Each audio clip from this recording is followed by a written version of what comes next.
Foi por causa desse amor, a maneira com que Ele nos amou. E essa música faz conexão com o capítulo 8 de Romanos que nós lemos para começar a nossa celebração. Muito bom estar aqui. Fico contente porque você também está aqui nesta manhã na Igreja Batista Provisão. Meu muito obrigado. Espero que você possa celebrar o Senhor com muita energia, com muita graça, aqui juntamente conosco.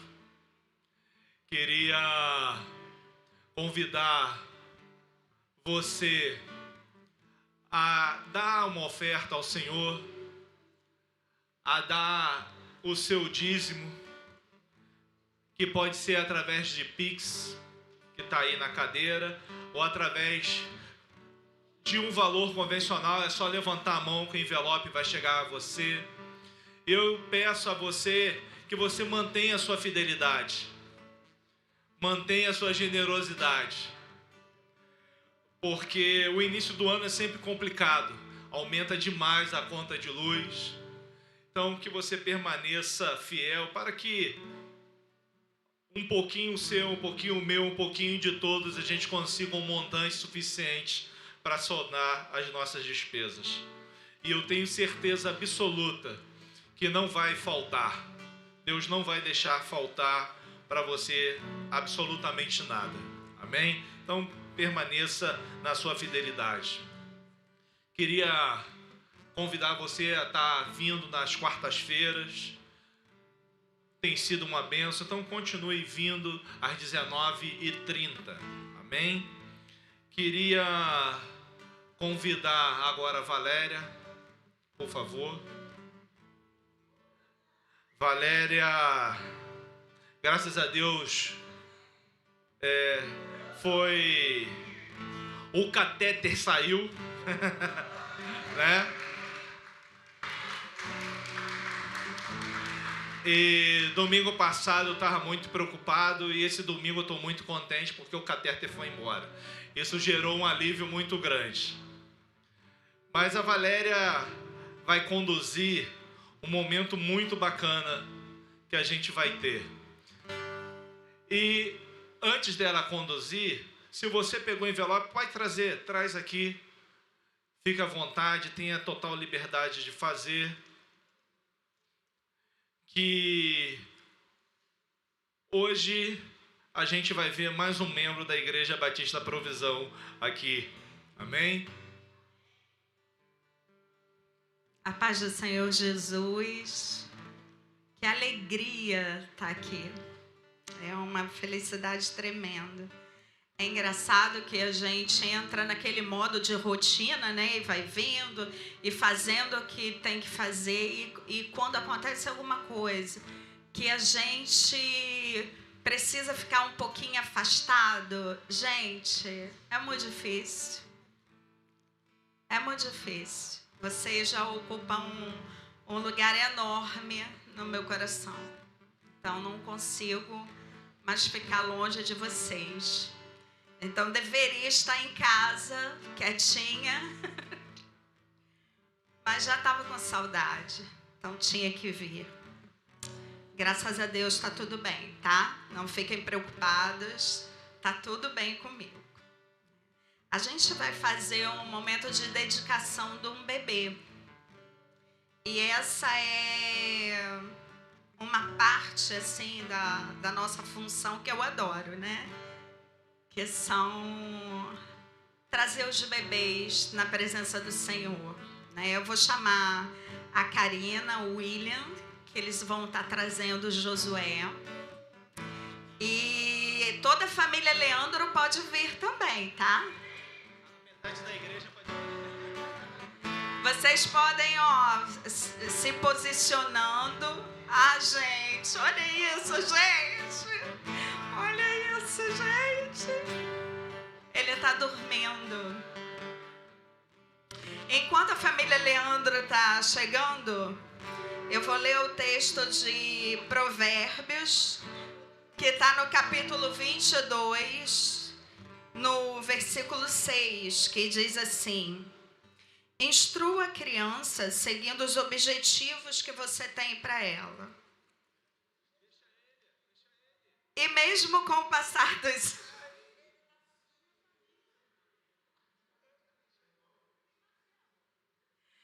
Gente, somos todos uma família, tá bom, família Leandro?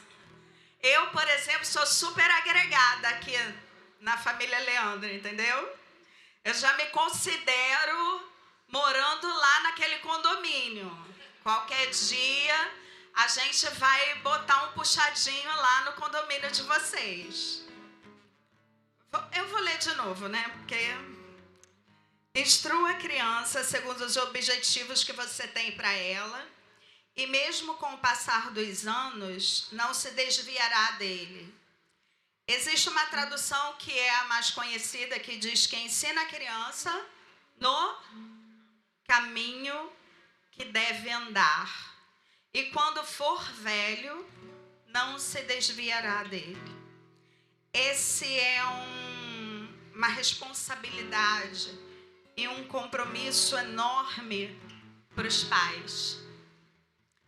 Os dias são difíceis. A cada dia que a gente passa e a cada ano que a gente vai envelhecendo, a gente percebe as dificuldades que é criar uma criança na nossa sociedade.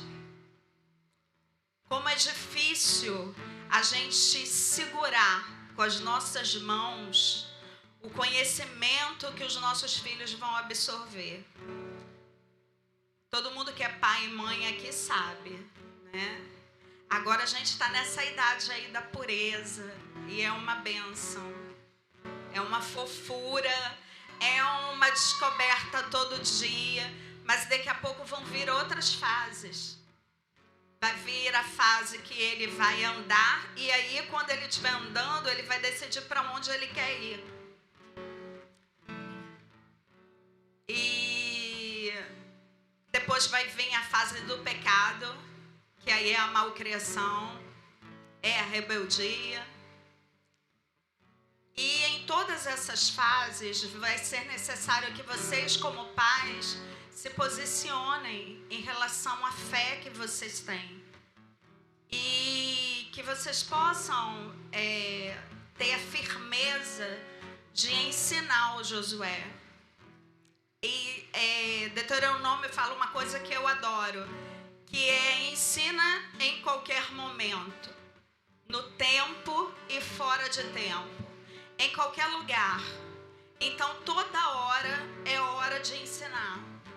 É sentado na mesa ao comer, é dentro do ônibus, é dentro do shopping, é no restaurante, todo lugar. É lugar da gente ensinar os nossos filhos.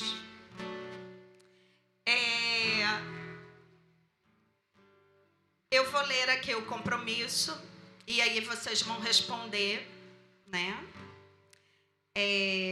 Karina e William, vocês declaram publicamente o compromisso de criar o Josué nos caminhos do Senhor, de ensinar a ele a palavra do Senhor. Tá. Sim. Você está bagunçando. Estava indo tudo bem. Se alguém está filmando, ia ficar lindo. Agora... Fica aí. Me perdi. Estava tudo no roteiro.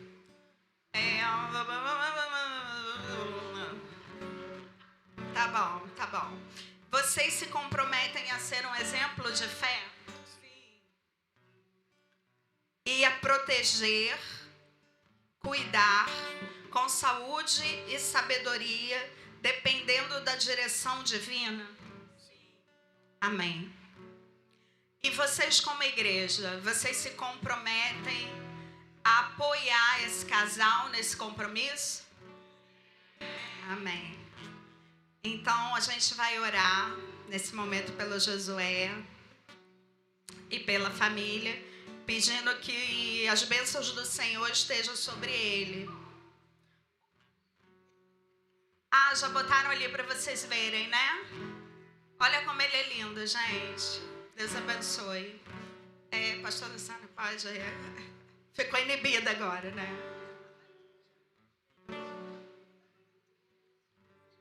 Ai, gente. Ai, gente. Vamos orar, vamos ficar de pé.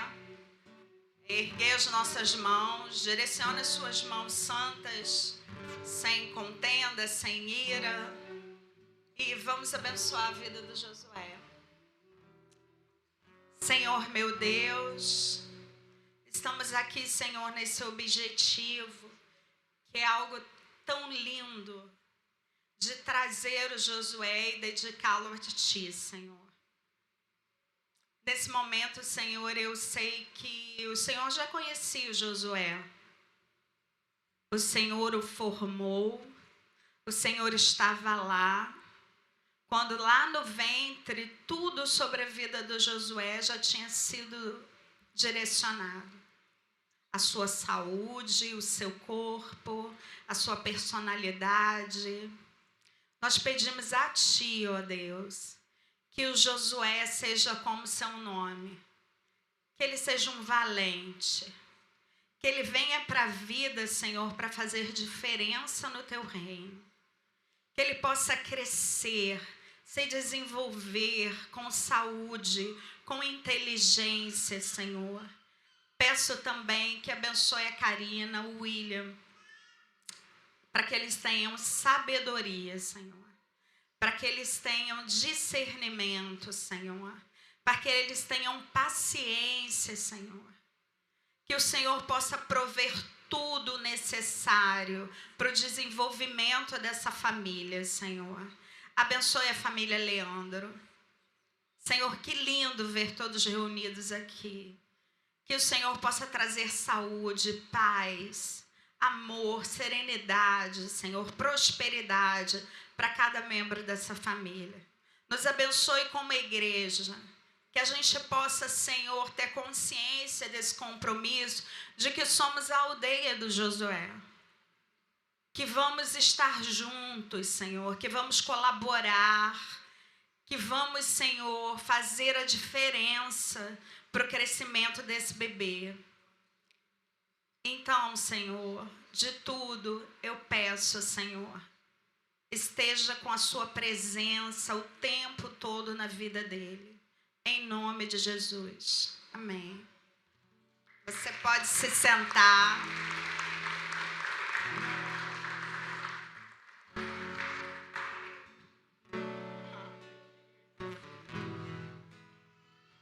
Eu vou vir para cá, para aquela foto a foto do certificado.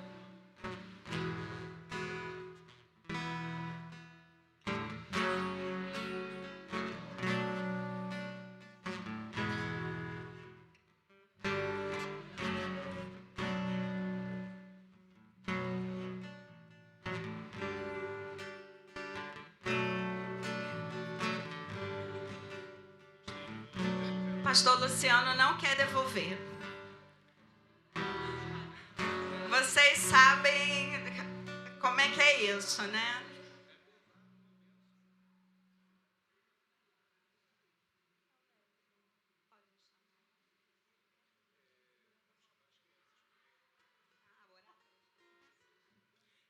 Vamos chamar, o pastor Luciano não quer devolver, então eu tomei o culto para mim. Tá, agora eu que vou. O ciúme, gente. Eu quero chamar aqui todas as crianças, nós vamos orar. Hoje tá lindo, eu tava dali do meu cantinho olhando. Tá cheio de criança. Pode vir, pode vir. Tem mais? Tem mais?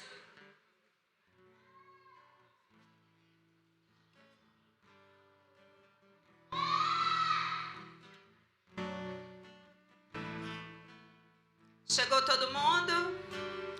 Então estenda suas mãos para cá, vamos abençoar as crianças. Senhor, eu quero te agradecer pela vida das crianças que temos em nossa igreja. Obrigado, Senhor, porque uma comunidade sem crianças é uma comunidade triste. Eles nos alegram, eles se divertem e eles te adoram, Senhor. E isso é maravilhoso.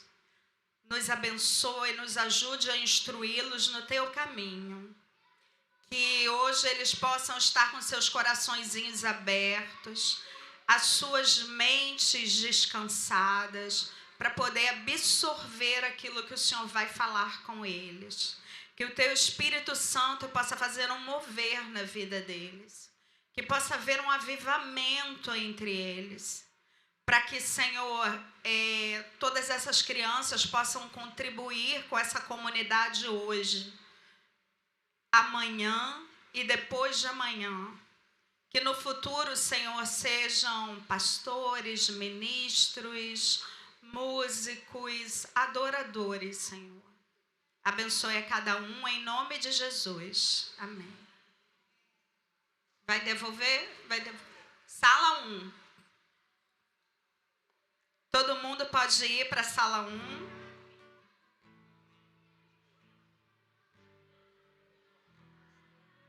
Vamos cantar uma canção, vamos chamar o Você pode ficar de pé, nós vamos adorar ao Senhor.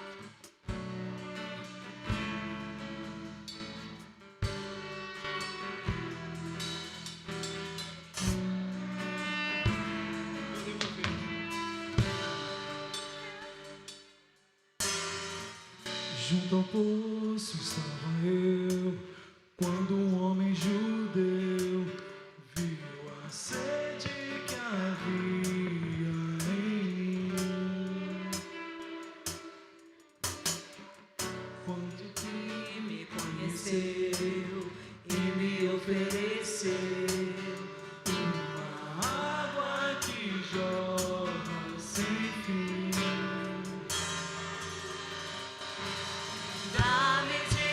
Beber, pois tenho sede, não quero mais buscar em outras fontes. Não precisarei aqui voltar pra minha sede saciar, uma vez que eu já ouvi teu falar.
Uma vez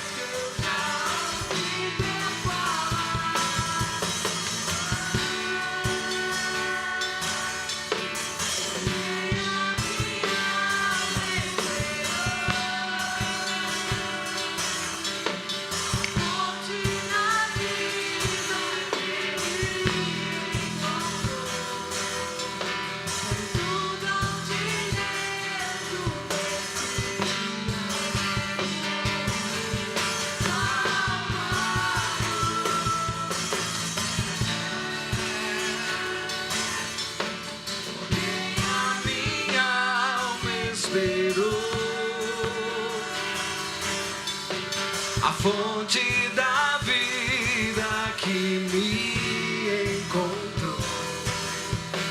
És o dom de Deus, o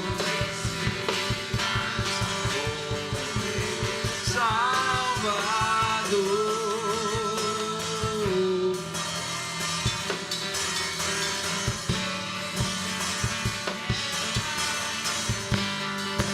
Em outras fontes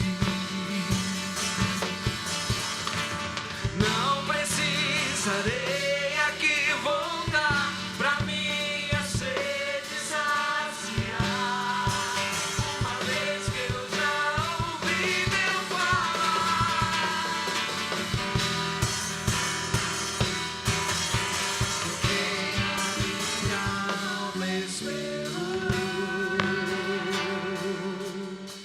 a fonte da vida que me encontrou. És o dom de Deus, o Messias, o meu Salvador.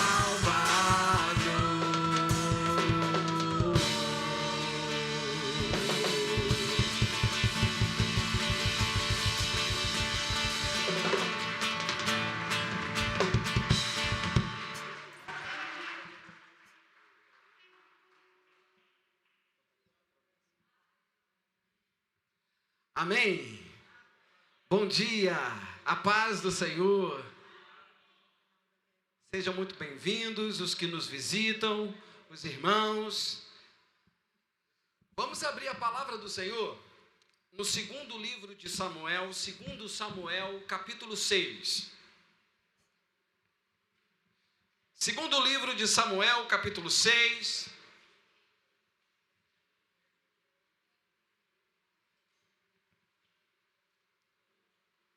Aquele relógio está adiantado, né? Estou contando por este. Ok? Não me acuse. Hoje nós temos a ministração da ceia, então vou tentar ser objetivo, né? Hoje é o segundo domingo do ano. Segundo domingo, correto? Segundo domingo de 2026. E nós somos seres que gostamos de ritos, vivemos ciclos, e sempre, geralmente, eu pelo menos sou assim, então vou falar por mim, se você se identificar, amém. Geralmente nós nos identificamos com fases da vida, então há circunstâncias no ano que nos fazem trazer certas reflexões, e o final e o início de um ano leva a gente a isso, né? O ano se finda, um outro começa, a gente começa a reavaliar. O que eu não fiz? O que eu tenho que fazer? Né? A gente começa a fazer planos, a gente começa a refletir sobre aquilo que ainda não aconteceu. Meu Deus, mais um ano está chegando e continua do mesmo jeito, e continua como está. Geralmente as viradas de ano nos fazem repensar, nos fazem fazer promessas que muitas não cumprimos, né? São os regimes. Não, esse ano eu vou ler a Bíblia toda. Esse ano eu vou perder tantos quilos. Esse ano eu vou começar isso. Esse ano eu vou começar aquilo. Esse ano a gente começa a pensar e planejar e não tem problema nenhum. Porque o ser humano pensa, o ser humano sonha, o ser humano planeja. Isso faz parte da nossa vida. Isso faz parte de quem nós somos. Isso faz parte da nossa rotina. E também nós ficamos felizes quando aquilo que a gente estabeleceu, a gente dá aquele check assim, concluído, né? Talvez alguns estejam falando assim, 2026, esse é o ano da minha formatura. 2025 foi o ano da formatura do meu filho e da amiga dele, Giovana, que ali está, eles terminaram o ensino médio. Então eles fizeram 2025, terminei o ensino médio, check. Quando a gente conclui, também é legal, né? 2025, Vinícius concluiu lá a escola, aí virou. 26, começa a carreira aqui no Rio. Então a gente tem essas ideias. E eu gostaria de, em cima de 2 Samuel capítulo 6, refletir sobre uma pergunta que martela na nossa cabeça. Veja, eu estou falando refletir, porque essa resposta não é uma resposta que tem receita certa e se aplica uma só resposta na vida de todo mundo. Mas o tema da mensagem de hoje é: como entender a vontade de Deus. Eu vou repetir, como entender a vontade de Deus. Por que é importante para o cristão, para aquele que crê em Deus, discernir a profundidade de uma pergunta como essa? Porque entender essa pergunta, como entender a vontade de Deus, é um princípio para que a gente não se frustre com relação àquilo que a gente planeja. Eu falei que todo ser humano planeja. Independente de crer ou não crer em Deus, independente de ser ou não ser cristão, todo ser humano planeja. Mas a Bíblia nos ensina que o coração do homem pode até fazer planos, mas a resposta certa vem da onde? Vem da boca do Senhor. Vem dos lábios do Senhor. Então é comum que o meu e o seu coração façam planos. Mas a gente precisa entender que nem todos os planos que nós pensamos, que nós elaboramos, vão se cumprir. Mas quando a gente entende que Deus tem um plano para cada um de nós, quando a gente entende que a vontade dele pode ser compreendida, pode ser discernida, e quando a gente entende que se a gente obedecer à vontade de Deus, aquilo que Deus disse a nosso respeito vai se cumprir, aí nós estamos vivendo um outro momento. Nós estamos num outro patamar. Mais prazeroso do que falar assim, eu terminei meu ensino médio. Bacana, eu concluí, eu estudei, isso é prazeroso. Mas para quem viveu o que eu vou falar, é maior. Quando você entende assim, hoje está se cumprindo na minha vida uma promessa de Deus. Quando nós, por exemplo, vimos, presenciamos e participamos da ordenação pastoral do pastor Luciano e da pastora Valéria. Eles não puderam dizer isso? Eu nem lembro o dia, foi quando? Valéria, falha de memória. Foi janeiro. Foi o último domingo de janeiro, segunda semana. Qual o dia? Sabe de dia? Gente. Oi? Não, foi segunda semana, enfim. Foi janeiro. E aí nesse dia eles puderam falar, olha, hoje está se cumprindo a promessa do Senhor. Quando Karina deu o testemunho no chá dela sobre Josué, em meio às lágrimas, e ela sentiu Josué, ela entendeu que hoje se cumpriu na minha vida uma promessa. É uma sensação muito mais plena disso. É quando você entende que aquilo que tanto você desejou está de acordo com a vontade de Deus e acontece no tempo certo, que não é seu, mas é no de Deus. E quando você entende que é o tempo de Deus, você sente uma realização maior. Eu não posso descrever exatamente isso, mas você sente uma realização maior. Então, o propósito da mensagem de hoje é a gente entender como a Bíblia nos orienta a perceber que aquele que vive debaixo da vontade de Deus, ele vive uma dimensão mais rica, mais plena da vida. O que é que eu estou querendo dizer para você, crente, para você que nos visita? Que você não precisa esperar Jesus voltar. Que você não precisa esperar Jesus te chamar, você morrer, para você sentir que você está vivendo a felicidade plena em Deus. Eu estou querendo dizer que nesta vida, se a gente seguir os princípios da vontade de Deus e se submeter à vontade dele, a gente vive satisfação e plenitude. A gente consegue desfrutar da promessa de Deus, entendendo que essa promessa, ela é algo que vai se desdobrar, que vai se desenrolar e vai convergir para a plena e soberana vontade de Deus.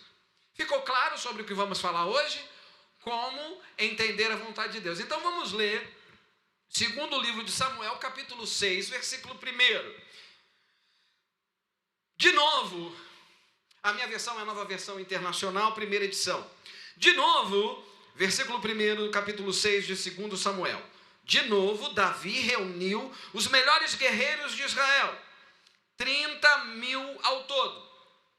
Ele e todos os que o acompanhavam partiram para Baalá em Judá para buscar a arca de Deus, a arca sobre a qual é invocado o nome do Senhor dos Exércitos, que tem o seu trono entre os querubins acima dela.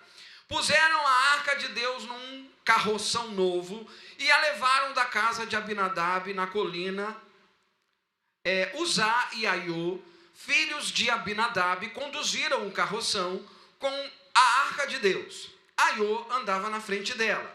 Davi e todos os israelitas iam cantando e dançando perante o Senhor ao som de todo tipo de instrumentos de pinho, harpas, liras, tamborins, chocalhos e símbolos. Quando chegaram à eira de Nacon, Uzá esticou o braço e segurou a arca de Deus, porque os bois haviam tropeçado. A ira do Senhor acendeu-se contra Uzá por seu ato de irreverência. Por isso Deus o feriu, e ele morreu ali mesmo, ao lado da arca de Deus. Davi ficou contrariado, porque o Senhor, em sua ira, havia fulminado Uzá. Até hoje aquele lugar é chamado Pérez-Uzá. Naquele dia, Davi teve medo do Senhor e se perguntou: como vou conseguir levar a arca do Senhor? Por isso, ele desistiu de levar a arca do Senhor para a cidade de Davi. Em vez disso, levou-a para a casa de Obed-edom de Gate. A arca do Senhor ficou na casa dele por 3 meses. E o Senhor o abençoou e a toda a sua família. E disseram ao rei Davi: o Senhor tem abençoado a família de Obed-edom e tudo o que ele possui por causa da arca de Deus. Então Davi, com grande festa, foi à casa de Obed-edom e ordenou que levassem a arca de Deus para a cidade de Davi. Quando os que carregavam a arca do Senhor davam 6 passos, eles sacrificavam um boi e um novilho gordo. Davi, vestindo colete sacerdotal de linho, foi dançando com todas as suas forças perante o Senhor, enquanto ele e todos os israelitas levavam a arca do Senhor ao som de gritos de alegria e de trombetas. Amém? A passagem que a gente acabou de ler fala de um episódio, de um acontecimento, onde um rei chamado Davi tinha um objetivo de pegar um objeto, que é identificado como a Arca da Aliança, que estava numa determinada localidade, e o objetivo dele era tirar dessa localidade e levar até a capital que ele tinha acabado de estabelecer, que era Jerusalém, chamada também a cidade de Davi. Nesse percurso, acontece um incidente, e por conta desse incidente, uma pessoa morre. Davi fica muito entristecido com essa situação e desiste de levar a arca e deixa a arca na casa de uma família de levitas, que é a casa de Obed-edom.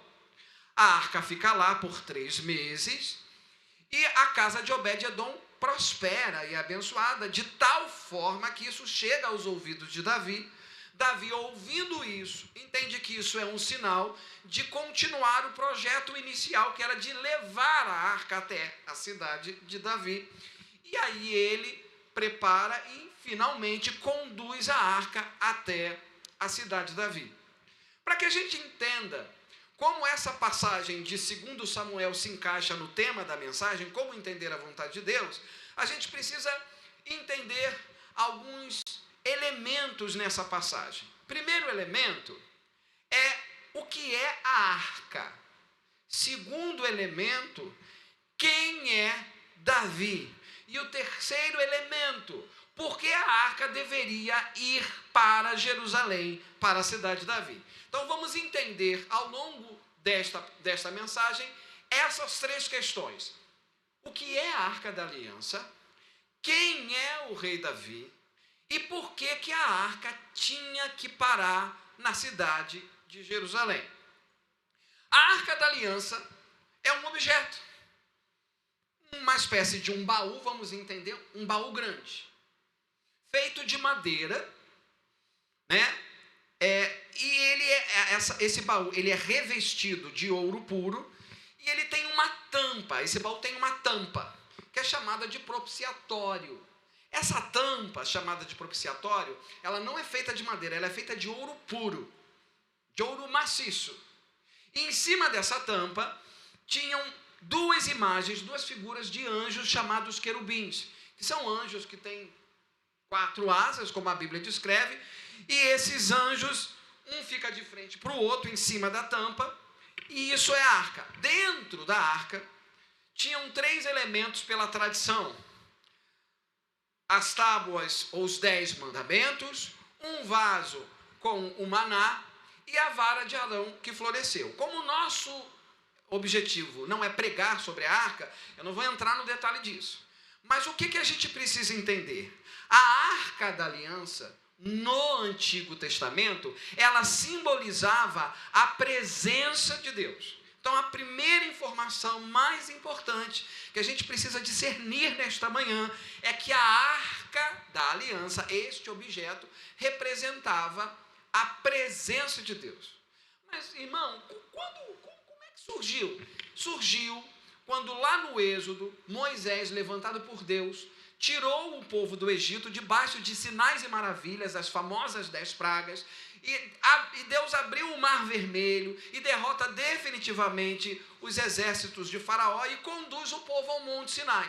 No Monte Sinai, Deus se revela ao povo e fala com Moisés e ali entrega o que a gente chama dos 10 mandamentos, a lei, e entrega também os planos de que Moisés precisava orientar o povo a construir uma tenda chamada tabernáculo. Talvez você se pergunte assim, por que Deus mandou fazer uma tenda? Vou te explicar. O povo sai do Egito na condição de escravo e ele tinha um destino, ir para a terra prometida. Enquanto eles não tomassem posse da terra, o que eles eram? Peregrinos, viajantes ambulantes. Qual é a marca de um peregrino? Qual é a marca de um viajante ambulante? Se você vai viajar pelo mundo sem dinheiro para pagar o hotel, o que você tem que ter nas costas? Uma barraca. Você tem que ter uma barraca, uma tenda, porque significa que você vai. Cheguei aqui, armo, mas eu não vou permanecer aqui, desarmo. Levo comigo o armo na próxima parada que eu vou fazer. Então, por conta disso, o povo viveu peregrinando por um tempo com barraca. Deus também queria simbolizar que ele estava peregrinando com o povo na terra.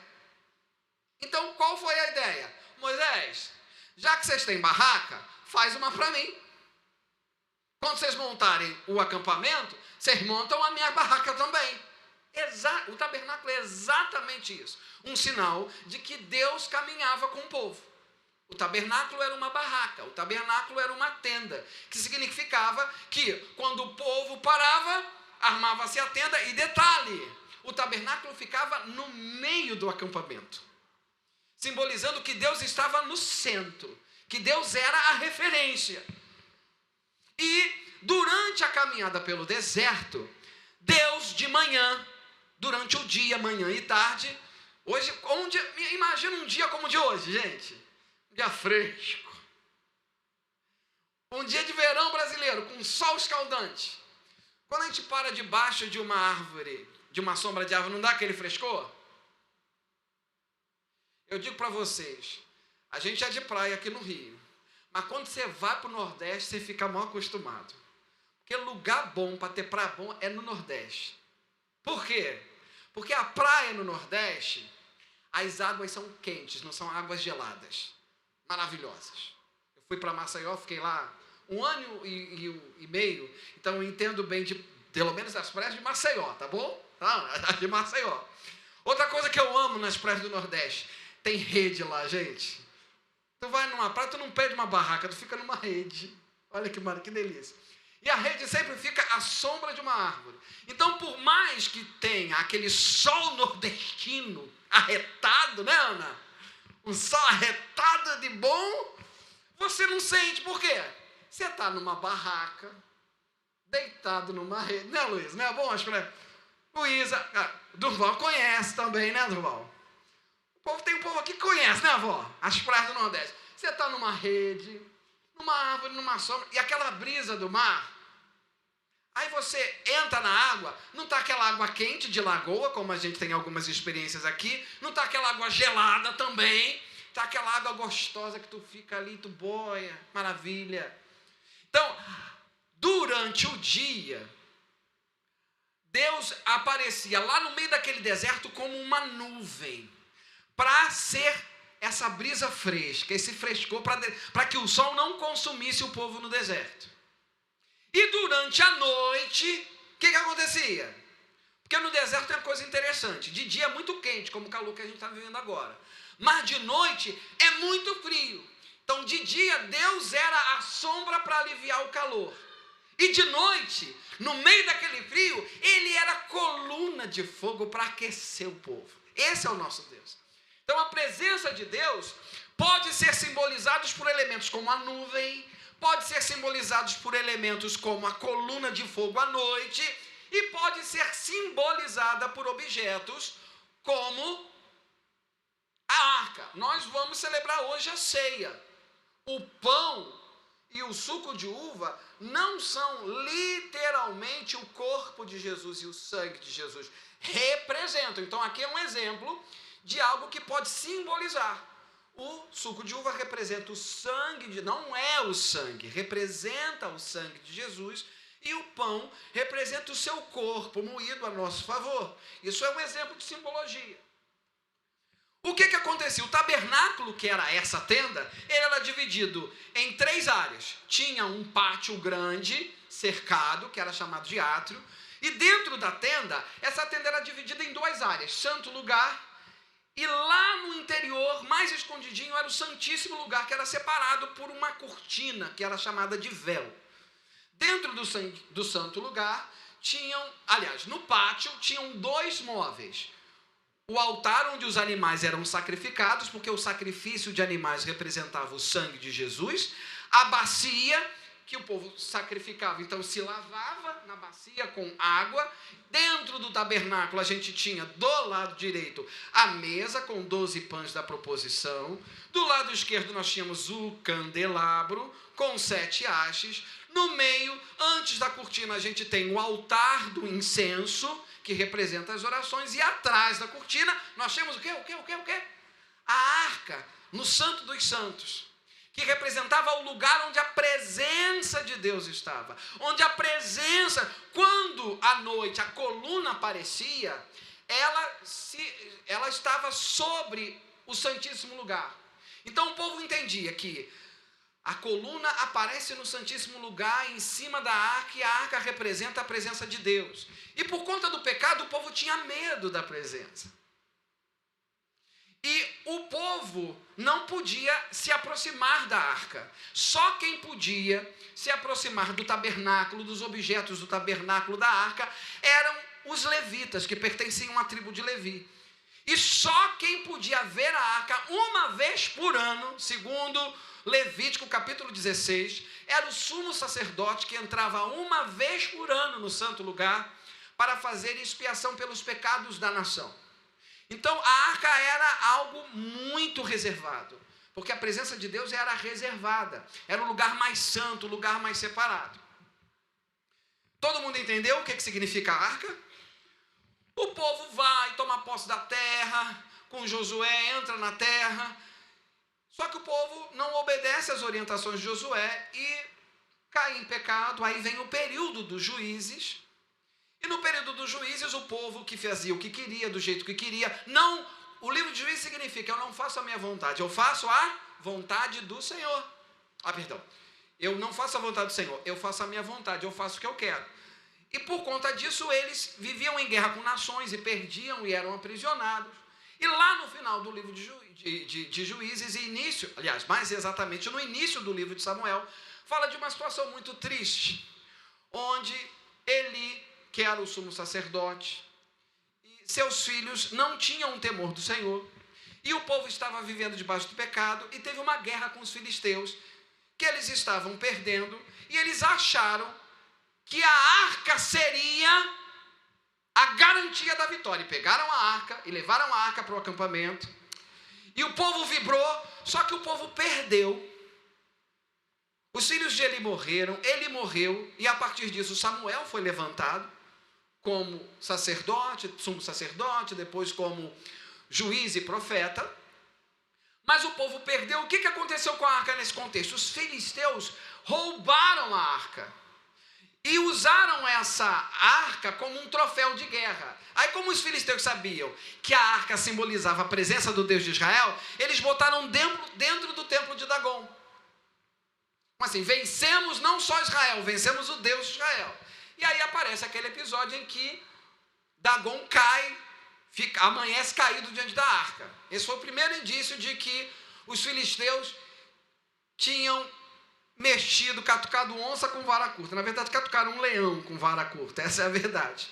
O Senhor tomou para si aquele insulto dos filisteus e provou para os filisteus que ele não precisava de um exército para derrotar os filisteus, que a presença dele era poderosa para fazer Dagom ficar prostrado, porque Dagom era um falso deus. Mas não ficou só aí. Os filisteus começaram a desenvolver uma série de feridas, e eles ficaram tão apavorados e entenderam: o Deus de Israel está nos castigando, a gente tem que devolver isso aqui, porque ele está revoltado com a gente, porque a gente fez isso aqui. Aí os filisteus fazem o quê? Eles pegam a arca, botam num carro de boi e devolvem a arca neste carro de boi. É dessa história que aparece o carroção de boi. Os filisteus pegaram, cheio de honras, pegaram as feridas e botaram até em formato de ouro, enfim, e levaram a arca de volta no carroção. Aí a arca vai parar na casa de quem? A arca vai parar em Baalá de Judá, na casa dessa pessoa, né? Que aí a gente tem aqui descrito que é o lugar aonde Davi vai buscar, que é na casa de Abinadab, e por isso que os filhos de Abinadab, Uzá e Aiô, pegaram a arca, tiraram a arca, que ficou anos lá, anos, porque Davi mandou trazer a arca. Então agora que a gente sabe a história da arca e a história do carroça, vamos saber a história de quem? De Davi. Quem é Davi? Davi é um rei, o mais famoso rei de Israel. Um homem conhecido por coisas boas e por coisas muito ruins. O rei Davi não foi uma pessoa que nasceu em berço de ouro. Davi era filho de Jessé, da tribo de Belém, de uma família muito humilde. Aliás, da casa, da cidade de Belém, da tribo de Judá. E Deus decide levantar Davi como rei após as falhas de Saul. Lembrando que o povo pediu um rei a quem? Samuel. Samuel, vocês querem um rei como outras nações? Então o Senhor vai dar um rei no modelo que vocês estão pedindo. Então, para atender a expectativa de vocês, Deus levantou um rei bonitão, de boa aparência, se chamava Saul. Olha, Deus levantou Saul para atender as expectativas de vocês. Só que Saul não foi um rei segundo o coração de Deus. E aí, diante disso, Deus levanta um outro rei, segundo o seu coração, que é Davi. Davi vai trabalhar no exército de Saul, vence Golias, toca a harpa para expulsar os capetas de Saul, e ele vai se tornando uma pessoa famosa, casa com a filha de Saul, e por fim Deus cria todas as circunstâncias para levantar Davi como rei. Então ele deixa apenas, a partir de então ele deixa de ser só um músico maravilhoso, um guerreiro maravilhoso, e se torna um rei. Só que foi um tempo longo entre Deus falar que ele seria rei, para ele de fato ser rei de todo Israel. Quando ele de fato se torna rei de todo Israel, ele decide criar uma capital, que é a cidade de Jerusalém, que ele conquista dos jebuseus. E ele conquista, ele vence, e Jerusalém era perfeita, não só no olhar estratégico de Davi, mas no olhar estratégico de Deus, porque Jerusalém ficava no meio do reino. E aí não ficava nem tanto para Judá, ou seja, era uma forma de organizar melhor. E aí Davi vem e se estabelece. Por isso essa cidade é chamada de cidade de Davi, porque Davi conquista essa cidade. E Davi, no auge, quando ele está estruturando Jerusalém, ele fala: aqui eu sou o rei, mas eu preciso trazer para a cidade o quê? O símbolo da presença de Deus. O que representa a presença de Deus? A arca. Então vamos trazer, daí que vem a ideia. A arca precisa vir para Jerusalém, porque Jerusalém é a cidade capital, é a cidade mais importante, é a cidade da onde eu vou governar. Deus cumpriu a sua promessa, me estabeleceu como rei de todas as 12 tribos, mas eu não quero governar sem a presença. Eu não quero ser como Saul, que foi um rei que governou por impulsos. Eu não quero ser como o povo na época dos juízes, que viveu de acordo com seus próprios interesses. Eu quero ser um rei que governa de acordo com a orientação divina. Por isso eu preciso trazer esta arca. E Davi, a partir de então, ele diz: se Jerusalém é a capital do reino, da onde Deus cumprirá sua promessa, não só para os judeus, mas para todas as nações da terra, eu preciso do elemento que mostre para o povo que a presença de Deus está aqui. Que embora eu sente no trono, quem governa não sou eu, é o Senhor. Por isso que era importante a arca vir para Jerusalém. E o que acontece? Vamos agora entender do jeito crentez, o nosso jeito crentez. Lá no livro de Crônicas, no primeiro livro de Crônicas, está tudo o que Davi fez. Primeiro livro de Crônicas, anota aí, no capítulo 13, versículo 1, diz assim: depois de consultar todos os seus oficiais, os comandantes de 1000 e de 100, Davi disse a toda a Assembleia de Israel: se vocês estão de acordo, e se esta é a vontade do Senhor, o nosso Deus, enviemos uma mensagem a nossos irmãos em todo o território de Israel, e também aos sacerdotes e aos levitas, que estão com eles em suas cidades, para virem e unir-se a nós. Vamos trazer de volta a arca do nosso Deus, pois não nos importamos com ela durante o reinado de Saul. Toda a Assembleia concordou, pois isso pareceu bom a todo o povo. Davi não tem uma ideia e executa. É tudo democrático, como nós aqui na IBP. A gente reúne no colegiado, depois passa pela Assembleia. Então, olha só, qual é o tema da mensagem? Como entender a vontade de Deus. Então Davi estava buscando entender a vontade de Deus. Qual era o contexto? Ele tinha uma promessa: ser rei. Deus o estabeleceu como rei. Ele não tinha só a promessa de ser um rei, mas de ser um rei que governasse no momento de prosperidade. Deus deu isso a ele. E deu a cidade mais difícil do território, que era a cidade de Jerusalém. E aí ele pensa: eu quero fazer algo que simbolize que quem governa não sou eu, é Deus. Olha que coração lindo, não é um coração, não é uma boa vontade? Deus está nesse negócio, ora. Deus está no negócio. Aí o que acontece? Ele traz a ideia para o povo, todo mundo: não, é isso mesmo, é isso mesmo. A gente desprezou a arca de Deus, significando que a gente desprezou a presença dele, agora a gente quer trazer, então vamos trazer. Sabe o que Davi faz? Davi reúne músico, Davi reúne 30.000 pessoas. Vamos lá na casa de Abinadab e pegar a arca e trazer para cá. Mas vamos fazer no protocolo. Vamos fazer nos trinques. Qual a primeira coisa que ele pensa? Quem era a referência da moda antes dele ser rei? Quem era o povo mais antenado, mais high society que Davi conhecia? Os filisteus. Então ele fala o seguinte: então, os filisteus, eles entendem da parada. Os filisteus, eles são chique demais. O que os filisteus usaram para pegar a arca? Os filisteus usaram um carroção. Então vamos fazer, mas assim, nós somos filhos do rei. Então nós vamos fazer um carroção mais bonito do que dos filisteus. Davi era aparecido, exibido. Era mesmo. Não é piada. Então fazer o melhor, para Deus o melhor. Então faz o carroção. Qual foi a referência de Davi no primeiro momento? Qual foi a referência? Filisteus. Porque ele falou, não, olha, como é que a arca chegou lá? Não, estava lá nos filisteus, os filisteus pegaram uma carroça e levaram a carroça, então, eles eram os tops. Agora eu derrubei os tops, então eu quero ser mais top do que os tops, não vou usar isso. Vamos pegar lá, pega a carroça, bota a arca aí, minha gente.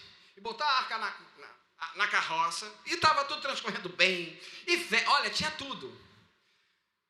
Era algo bom, era algo legal, era algo certo.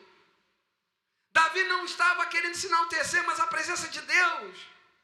E aí aí começa. Abinadab morava num lugar mais alto, aí quando ele começa a descer com a carroça, os filhos de Abinadab conduzem a carroça como uma questão de honra e obediência à arca e ao rei. E os bois estão lá, só que quando chega numa parte mais plana, de uma eira, a roda faz aquele movimento, o boi tropeça para tentar se alinhar, aí o Uzá que estava atrás, exatamente, o Uzá que estava atrás, com medo da arca cair. O Uzá queria o quê? Proteger quem? A arca. Ele achou que a arca ia cair, ela deve ter dado aquela, sabe? Ameaçada de levantou e a arca vai cair. Ele vai e segura a arca, para a arca não cair. O que acontece? Que é isso? Uzá morre, ele cai fulminado por Deus. Quando aquilo aconteceu, Davi olhou aquela situação, falou, parou tudo. A Bíblia diz que Davi ficou irritado com Deus. Ele ficou chateado por causa da morte de Uzá. É como se ele tivesse... Olha só, a gente começa... Quando a gente acha... Veja que nós temos muito de Davi. Quando a gente acha que está fazendo a vontade de Deus, até renunciando, até fazendo coisas que a gente entende que Deus quer que faça, e começam as coisas a dar errado, o que a gente pensa? Estou te entendendo não, Deus. Está me tirando? O senhor está de piada com a minha cara. Eu não estou te entendendo. Senhor, eu estou fazendo tudo do jeito que o Senhor pediu. Mas mesmo assim, o que está acontecendo? Só B.O., só luta, só prova, só pensa. Está tudo dando errado. Não está de acordo com a minha expectativa. Deus, porque eu acho que, por que eu estou fazendo o que Deus está me mandando? Deus tem que fazer o quê? Deus vai abrindo. Não, tem coisas que Deus não vai abrir. Há momentos que Deus abre o mar. Mas há momentos, nem. Que Deus manda tempestade para você ficar nela. Como aconteceu com os discípulos, com Jesus dormindo no barco. Você esqueceu disso? Há momentos em que Deus te faz andar sobre as águas. Mas há momentos em que Ele permite que você comece a se afogar. A gente gosta muito das histórias bíblicas e muito, a gente vibra quando está tudo dando certo. Mas quando a coisa começa a dar errado, até nos filmes, quando essa hora do filme a gente fica com raiva, né? Tem cena que a gente nem quer ver, eu não quero nem ver. Nem ver. Se você vê a Paixão de Cristo, tem gente que não vê a Paixão de Cristo por conta disso. Não aguento ver a Paixão de Cristo, mas foi até pior, acredito. Como Deus permite, porque a vontade de Deus ela é difícil de ser entendida quando ela contraria a nossa vontade. A vontade de Deus é difícil de ser entendida quando ela nos confronta. A vontade de Deus é difícil de ser entendida quando ela nos frustra. A vontade de Deus é difícil de ser entendida quando a gente acha que ela está demorando. Ai, Senhor, 2026, Jesus. Ah, Deus, eu lembro meu casamento, Jesus. 2006. Isso Anderson Fabrício falando em 2006. Não, 2006. Casei em 2 de dezembro de 2006. Fiz 19 anos de casamento. 3 anos vou ficar aqui no Jockey e depois Deus vai me levar para um lugar melhor. Meu filho, se Deus falasse para mim, meu filho, tu vai ficar mais de 19 anos no Jockey, a primeira coisa que eu faria, eu não vou. Mas Deus é tão bom e tão esperto. O que ele fez? Ele me colocou numa situação, depois de tudo certinho, depois de tudo planejado, depois de tudo correto, de empréstimo pego de acordo com o que o arquiteto fez, tudo bonitinho, deu tudo errado. Eu perdi o dinheiro, me deram uma volta. Eu levei 3 anos para ir para o Jockey, para morar, não foi para morar, para ir para lá, a morar lá. Um filho que era planejado para nascer depois de 5 anos, nasceu, foi concebido, né, no caso, em 6 meses de casamento, ele engravidou, eu ainda morando na casa dos meus pais. Aí começa o coração legalista. Senhor, mas eu fiz tudo direitinho. Jesus, eu casei virgem, minha esposa casou virgem, eu vivi um namoro em santidade, eu estava trabalhando. Tudo deu errado, irmão, na minha cabeça. E eu levei 3 anos. Aí sabe o que Deus fez? Você quer ficar 3 anos no Jockey? Eu vou deixar você 3 anos longe de uma casa para você desejar o Jockey. Sim. E eu 3 anos. Chegou o povo e falou assim, eu preciso ir para o Jockey. Olha. Aí vou para o Jockey. Começam as coisas lá. Não, vou ficar aqui no máximo 5 anos. Tem 19 anos que eu estou lá. E eu gosto de falar isso, por quê? Porque eu não estou morando numa casa maravilhosa em Cambuinhas, que era o meu ideal. Eu não estou falando no momento em que, né? Como diz aquela música herética, né? Eu não estou no palco e vocês estão vendo as luzes sobre mim. Não estão. Ah, entendi porque você está me centralizando também. Eu não estou no palco, eu estou vivendo um tempo de Deus, um tempo de ensinamento, morando no Jockey. Aonde não queria morar, mas Deus me ensinou a valorizar cada uma das minhas conquistas. Mas eu posso dizer para vocês, foi fácil? Não foi. É fácil? Não é. Toda vez que eu saio da minha casa e entendo aonde é o meu bairro, eu falo assim, Senhor, até quando? E as pessoas, você passou a amar São Gonçalo? Não. É um lugar feio. Desorganizado. Profeta, não, vou falando como é. Sou bem franco, irmão.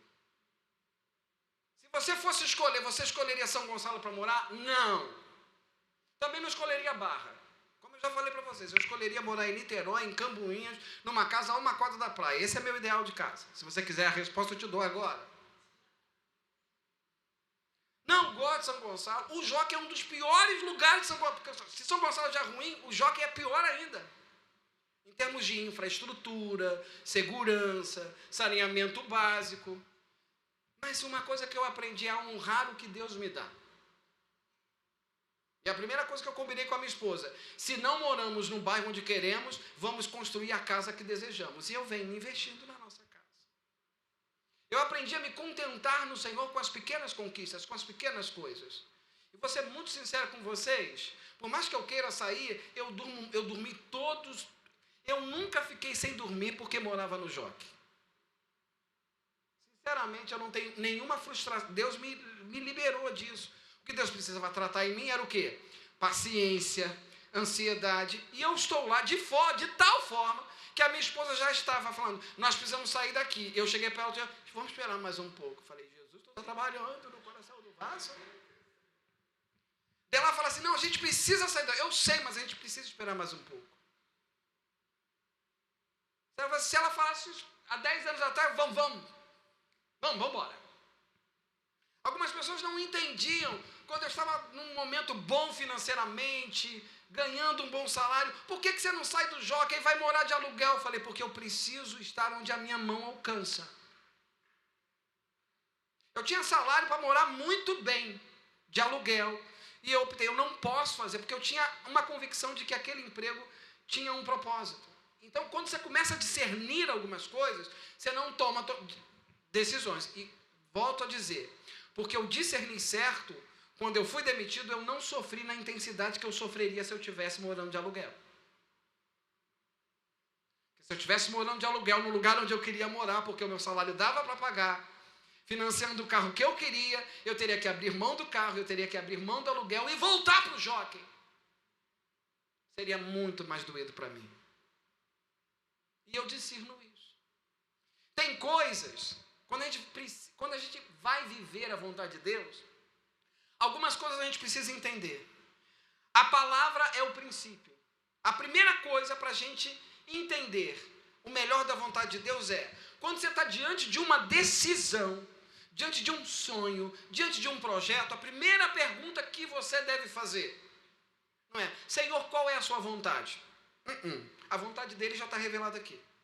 Entenda isso. Isso não é uma lâmpada mágica. Isso não é palavra positiva que se aplica. Você vai sacudir assim, não, ó. Você abre no salmo tal e lê o salmo tal 10 vezes que a prosperidade vai se abrir. Você vai à campanha 7, 4. Não é assim que funciona. Então a primeira coisa que eu quero discernir a vontade de Deus. Eu tenho um projeto, eu quero saber se é de Deus. Senhor, qual é a sua vontade? Não. Senhor, o que a sua palavra diz? Eu tenho convicção do que eu estou te dizendo.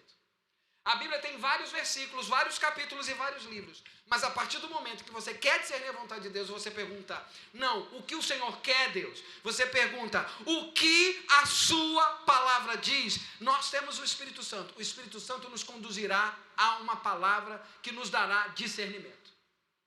Então, a primeira coisa, o princípio de se entender a vontade de Deus não está em ouvir audivelmente a voz de Deus. Deus fala audivelmente? Fala. Deus pode fazer isso? Pode. Mas Ele já revelou a vontade dEle onde? Então, eu não vou a monte ouvir palavra de profeta. Eu não vou pedir para o pastor Luciano orar por mim, para Deus revelar para ele. A vida é de quem? De quem é a vida, crente? É a sua? Então tome conta da sua vida. E não delegue a sua vida para outros. Assuma isso. Porque se der errado, você foi porque o pastor falou, foi porque o profeta. Problema seu. Se ferrou. Agora chupa essa manga. Então para de ficar sendo teleguiado por profeta.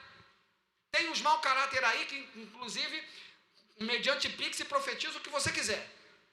Está cheio de gente safada, canalha por aí. Então, primeiro passo, vontade de Deus, a palavra. Vai discernir. Vai orar. Você tem o Espírito Santo. O Espírito Santo me revela. Gera isso no meu coração. Davi, ele tinha uma boa ideia, só que ele seguiu qual a referência? Ele seguiu a palavra? Não. Ele seguiu a moda. Qual é a moda? Qual a tendência? A tendência é ter... Abre um canal no YouTube, no Instagram... A referência, não, vamos pintar de preto. Qual é a moda? Não, não tem moda. É o que Deus quer para nós. O que Deus tem para nós. Vamos uma palavra. Vamos orar. Senhor, revela essa. Deus revela. Revela ou não revela? Quem tem experiência que foi e pediu a Deus uma palavra e Deus revelou? Levanta a mão aí. Eu tenho, crente. Então, se você não teve, levanta, crente. Porque tem gente que pode não ter tido e precisa ver. Então, Deus revela. Deus te entrega uma palavra. Uma palavra. Aí você começa a orar, Davi seguiu a referência, carroção de boi. Só que qual era a referência? A arca, estava tudo bonito, mas tinha um erro, um vício de origem. Não tinha uma palavra de Deus que orientasse o como. Era vontade de Deus que a arca fosse? Sim, mas tinha uma forma de conduzir a arca. E tinha um princípio para conduzir a arca. Então, se você quer a vontade de Deus... Nós cantamos aqui, eu vou viver a totalidade da promessa. Quer viver a totalidade da promessa? Viva antes a totalidade do mandamento. Não obedeça pela metade. Você quer a plenitude? Se entregue em plenitude. Faz do jeito de Deus, do início ao fim. Segue a risca. Não tem como errar. E depois disso, espera. Ouça a palavra. Tenha a palavra. Siga a direção de acordo com a palavra. E nesse meio Deus pode levantar pessoas para testificar. Aí Deus pode levantar profetas. Deus pode levantar pessoas. Pode. Mas nem sempre. Deus pode usar circunstâncias. Fecha uma porta, fecha, você vai e ele fecha, você vai e ele fecha, você vai e ele fecha. E é não, é não, é não. E quando você vê, cada não que Deus te dá, ele está te tocando com a vara, igual ele está te guiando. Sabe aquela história? Nós somos aquelas ovelhas, né? Que nos distraímos. Olha o salário desse emprego. Não, fecha a porta aqui para você voltar para cá. Aí você começa. Aí tem uma amizade na sua vida que está te inflamando. Aí você vai e segue a amizade. Aí Deus quer que você vá por ali. Aí de repente aquela pessoa se aborrece com você e sai do seu caminho. Quer que Deus fala, vem para cá. Ai, é cambuinhas. Não, filho, é jockey.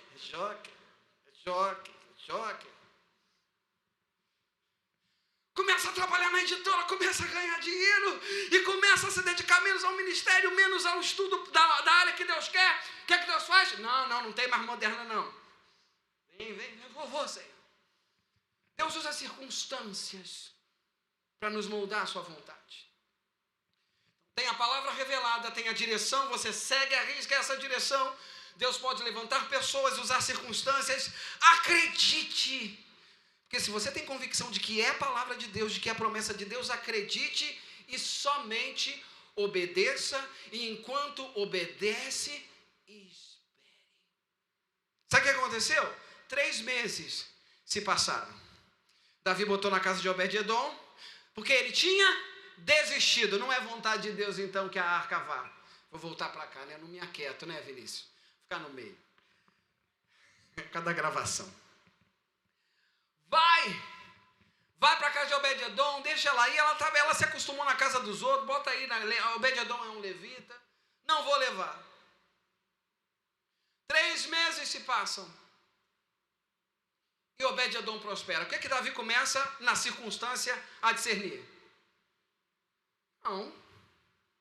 Se Deus abençoa a casa de Obed-Edom, ele está querendo me dizer alguma coisa com isso.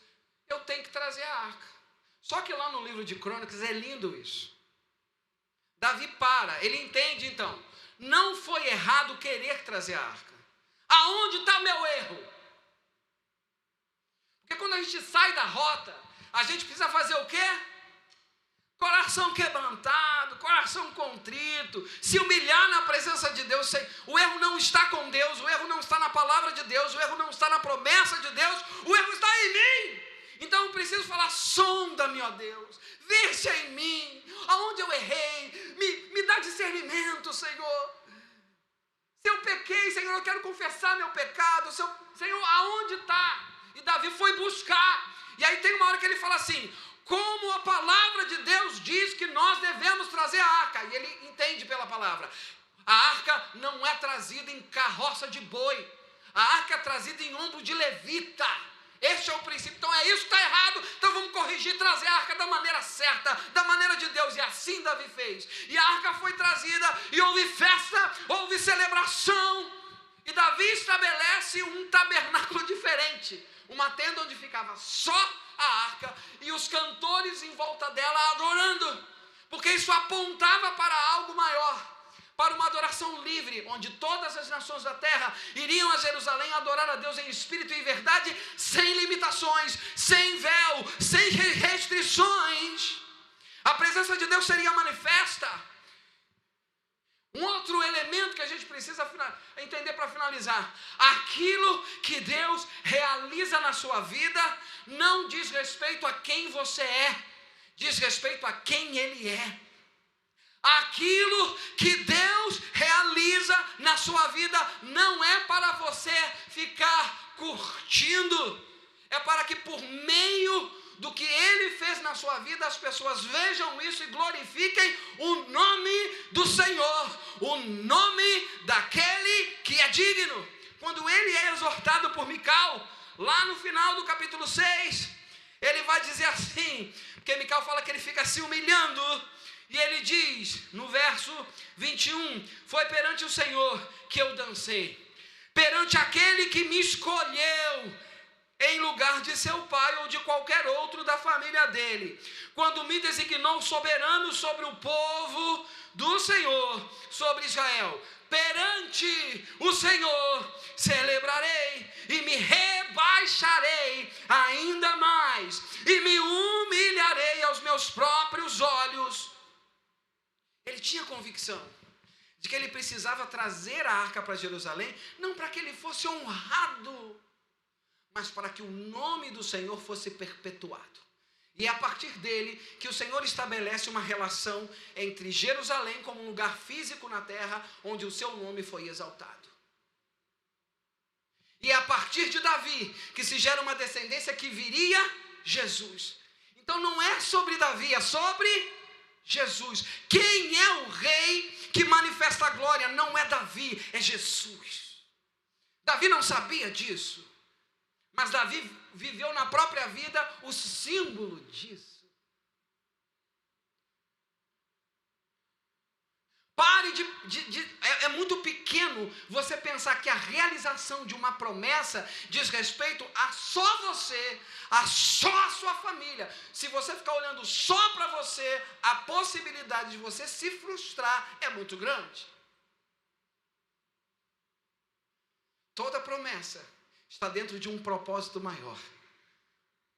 Então a realização das promessas de Deus na minha vida não dizem respeito a mim, diz respeito a quem? Ao que Deus quer fazer através de mim. E como a minha vida pode glorificar o nome do Senhor pelo lugar que eu moro, pela casa que eu tenho, pela profissão que eu exerço, pelos lugares que eu estou, pelo testemunho que eu dou, pela presença que eu carrego, e como essa presença na minha vida pode atrair as pessoas, não a mim, ai de mim, mas atrair as pessoas a Cristo. O quanto de mim, o quanto do meu testemunho, o quanto da minha vida, o quanto daquilo que Deus me concedeu, o quanto daquilo que Deus me permitiu fazer, é instrumento para atrair as pessoas a Ele. Este é o cerne da questão. E aí a satisfação de um cumprimento profético, ela transborda em nós, porque a gente tem consciência de que vai além de nós. Abençoa pessoas, marca gerações e deixa um legado. Amém? Vamos ficar de pé. Não vai dar tempo de ministrar a canção por conta da ceia, eu vou chamar o pastor Luciano. Selecionadas para a ceia. Amém. Como é importante a gente conhecer a palavra de Deus, né? O que o Anderson trouxe para a gente nessa manhã é que a gente pode fazer ou achar que está fazendo tudo certo, mas se a gente não consultar um manual, que é a palavra do Senhor, normalmente a gente vai fazer errado porque o nosso coração é corrupto. Se a gente deixar ser guiado pela nossa própria carne, a gente sempre vai estar fazendo algo errado. Queria convidar você a participar da ceia do Senhor. Para todos que são batizados, que estão em comunhão com a sua igreja, está liberada a sua participação. Amém? Nós acreditamos, como o Anderson falou, que isso aqui é símbolo. O vinho não se vai transformar no sangue, nem o pão vai se transformar no corpo. Mas é algo que tem que ser lembrado sempre, que é um pedido. Olha que Paulo falou: pois isso é o que o próprio Senhor disse em relação à sua mesa, e que eu já lhe havia transmitido, que na noite que o Senhor Jesus foi traído, ele tomou o pão. E também de haver agradecido a Deus, partiu e deu aos seus discípulos, dizendo: tomei e comam, isto é o meu corpo, que é entregue por vocês. Façam isso para que lembre de mim. De igual modo, ele tomou o cálice de vinho e depois da ceia, dizendo: este é o cálice da nova aliança do meu sangue. Faça isso em memória de mim toda vez que beberem. O Senhor sempre vai gerar em mim e em você, e Ele quer que gere em mim e em você intimidade. E nada mais íntimo do que estar na mesa. Nada mais íntimo que é comer junto. Como é bom isso. E Ele reserva isso para mim e para você. A capacidade de intimidade. Essa é a proposta da ceia do Senhor. Ele morreu por mim e por você. Ele tomou o seu lugar e o meu lugar. O castigo que estava sobre ele, que era nosso, foi para ele. E pelas suas pisaduras nós fomos sarados. Ele não tinha formosura. Não havia alegria e nem beleza, mas Ele tomou sobre si os seus pecados, os meus pecados. E é isso que a gente relembra todo domingo, todo segundo domingo do mês, que é para trazer a memória, para que possa ser inculcado na nossa mente e no nosso coração, que Ele nos amou primeiro. E é por causa desse amor que nós não somos e não seremos enviados para o inferno. Que ao contrário, é por causa desse amor que Ele foi preparar o lugar para mim e para você. E que um dia Ele retornará. Como nós lemos hoje, até o céu e a terra esperam um dia onde os filhos de Deus serão revelados. E naquele dia, com um piscar de olhos, quando Jesus descer em poder e glória, será revelado os filhos de Deus. E eu e você seremos transformados. E aquilo que estava em oculto não estará mais oculto, porque eu e você veremos Jesus face a face. E vamos testemunhar que o Cordeiro de Deus, o sangue dele que tira o pecado do mundo, verdadeiramente foi eficaz. E nós iremos para a bodas do Cordeiro e cearemos com ele e viveremos eternamente com o Senhor. Num lugar que não vai ter mais dores, não vai ter mais tristeza, porque a morte já foi derrotada. É isso, querido, que você tem que nutrir o seu coração dia após dia. No mundo teremos aflições, mas tem de bom ânimo. Eu venci o mundo, disse Jesus.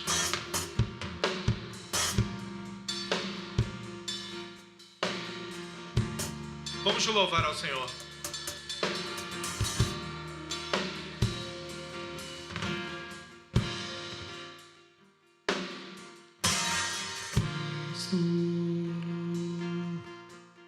Manso e humilde, assentou-se à mesa.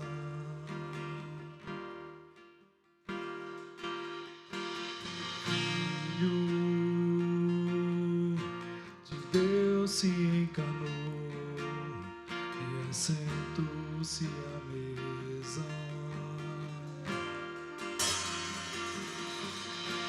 Ele partiu o pão, ele serviu o vinho, nos deu plena comunhão.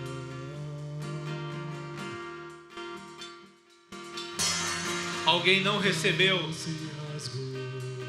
Alguém não recebeu? Todos receberam? Temos plena comunhão.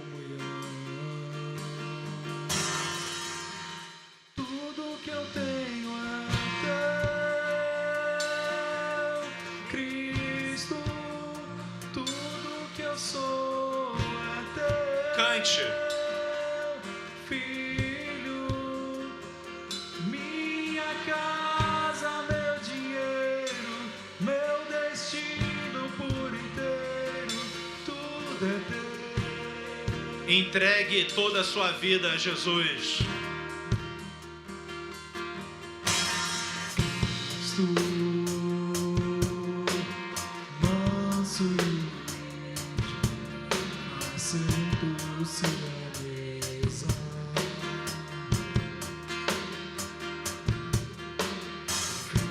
Filho de Deus se encarnou, assento-se à mesa.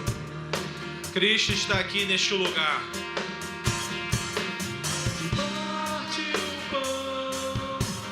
Ele serve o vinho no seu plena comunhão.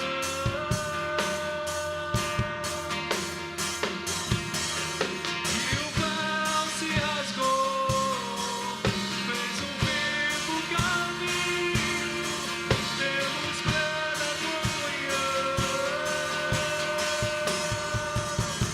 Tudo que eu tenho é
Não cante da boca para fora.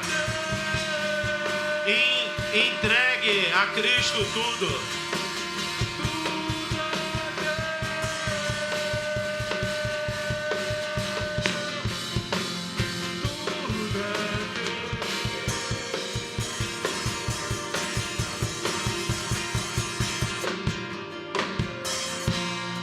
E essa história que Anderson contou, Davi não conseguiu fazer o templo.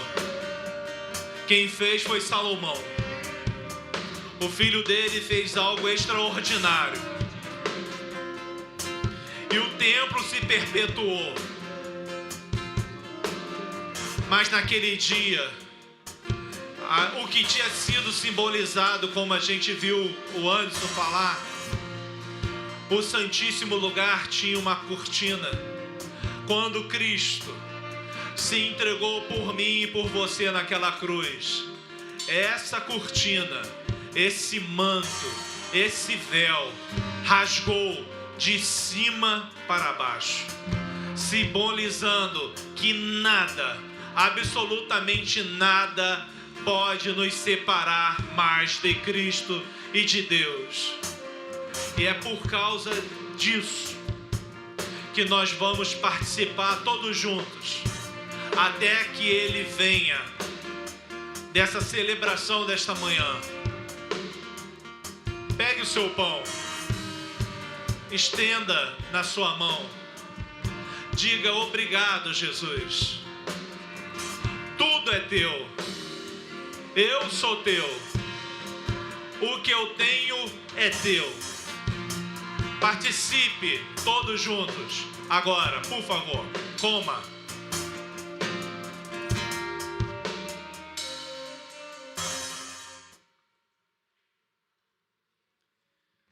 E isso aconteceu lá no passado, para que seja testificado dia após dia a capacidade salvadora desse corpo de Jesus. Ele mudou a minha vida e mudou a sua vida. A sua história foi modificada porque você teve um encontro com Cristo. Você não é mais o mesmo. Ninguém que chegou na presença de Jesus permanece mais o mesmo. Fizemos besteira? Fizemos. Pecamos? Pecamos. Erramos muitas vezes. Mas Jesus olha para mim e para você com um olhar de amor, com um olhar de misericórdia, com um olhar de compaixão. Ele continua dizendo para mim e para você: filho, eu te amo, eu te compreendo. Nada que você faça, nada que você passe pode te separar do meu amor. Nada. E isso tem que gerar em mim e você a convicção. E sabe por que isso acontece na minha e na sua vida? É por causa do sangue. Era necessário para que o seu pecado, o meu pecado fosse perdoado, era necessário derramar o sangue. Era necessário ir lá para o templo e imolar um carneiro, uma rolinha, para que o meu e o seu pecado fosse perdoado. Mas o amor do Senhor foi tão grande que Ele mandou o seu próprio Filho para morrer por mim e por você. E aquele gesto continua ecoando na história. Quando os cravos entraram nos pés e nos braços de Cristo e o sangue dele começou a jorrar, ele sentiu a minha e a sua dor. Quando ele disse estava consumado, a sua e a minha vida foi transformada para sempre.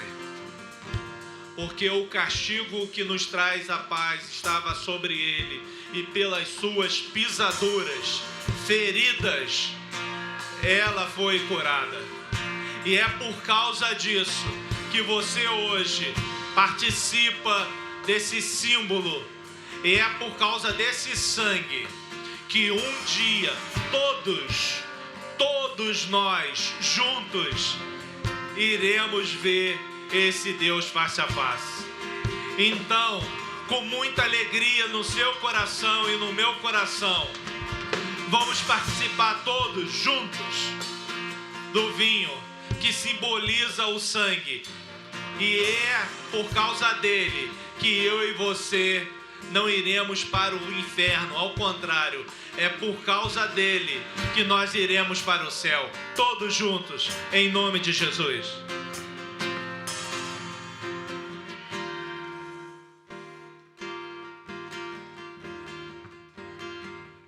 E depois de cear,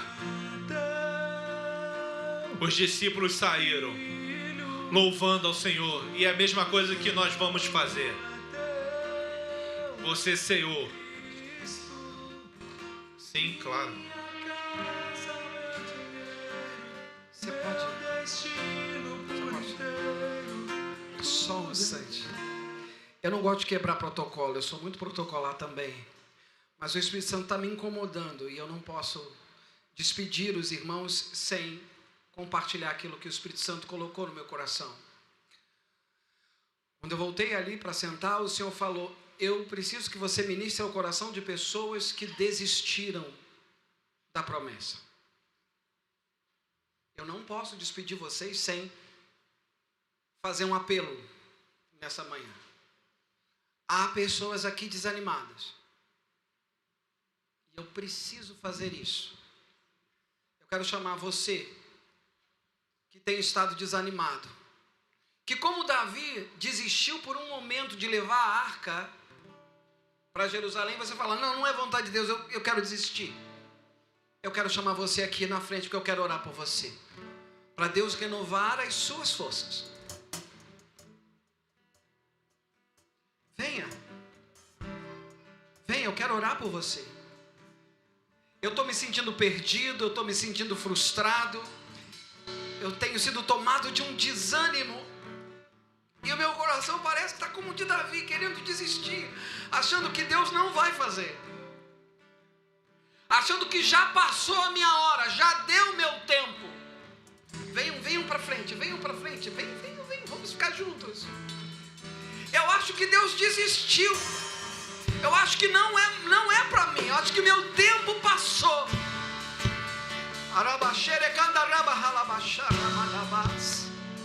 Eu acho que aquilo que Deus falou era da minha cabeça, ou deixou de se cumprir porque eu desobedeci. Deus desistiu de mim porque eu não obedeci no passado. Existe uma palavra de acusação na sua mente. Mas o Senhor manda te dizer nesta manhã: é tempo de restauração, homem. É tempo de restauração, mulher. Não acabou, não terminou, não é um fim. Não importa quanto tempo passou, não importa a idade que você tem, não importa o que você fez. É tempo de restauração na tua vida. É tempo de Deus te levantar, homem, te levantar, mulher, e te dizer: sai dessa caverna, sai desse lugar.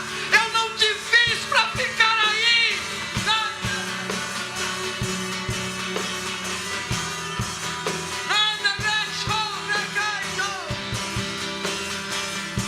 Deus manda te dizer: é tempo de você se firmar, de crer no que eu disse para a tua vida.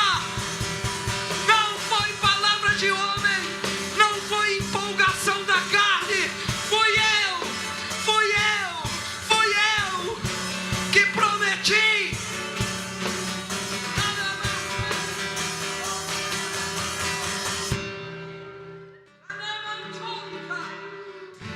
Espírito Santo, nós cremos que Tu estás aqui e em nós. Começa a fazer a obra que eu não posso fazer, Senhor, porque eu sou homem limitado. Espírito Santo, que seja o Senhor a tocar no profundo de cada um aqui. Espírito de fortaleza, de renovo, traz o renovo aqui, Senhor, como uma fonte a jorrar nesta manhã. Que as tuas águas tragam refrigério a corações abatidos, tragam refrigérios a corações cansados.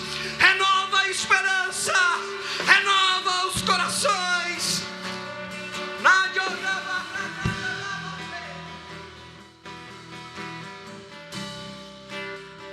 Você não pode desistir, porque você está debaixo não apenas de uma promessa, assim diz o Senhor, mas você está debaixo de um mandamento.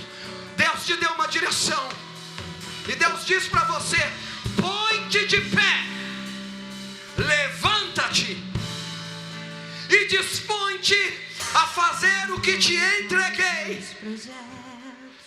Eu confesso, fica tão difícil. A palavra que o Senhor entrega é a de Josué: não te mandei eu, seja forte e corajoso. Quando eu olho para as tuas promessas, Josué 1:8-9 para você. acredito vai valer a Vai em casa e lê essa palavra. pena esperar. Seja forte e corajoso, aquele que te mandou te capacitará. Um Deus que é tão Não grande, olhe para o que você não tem, não olhe para as circunstâncias, não olhe para as limitações, não olhe para as intimidações. o meu Deus. Mas eu, assim você falou, eu estou me sentindo envergonhado, eu estou me sentindo envergonhada, exposta. As pessoas estão falando mal de mim, as pessoas estão fazendo piada de mim. A totalidade Eu da sou motivo de piada. Mas o Senhor diz: não é. Vai fazer cumprir na hora certa. Eu sou aquele que faz, aquele que cumpre, aquele que realiza. O projeto vem de quem não é. Você não tem aliança com quem te humilhou. Você tem aliança com o Senhor. Na hora certa. Não se importe com que falam. Não dê crédito ao que estão falando, dê crédito ao que Deus diz para você. Anácio. Pois eu sigo um Deus que é tão grande, em apenas um instante faz o impossível. Deus está desatando nós, corações amargurados. Deus está desatando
você esteja com seu coração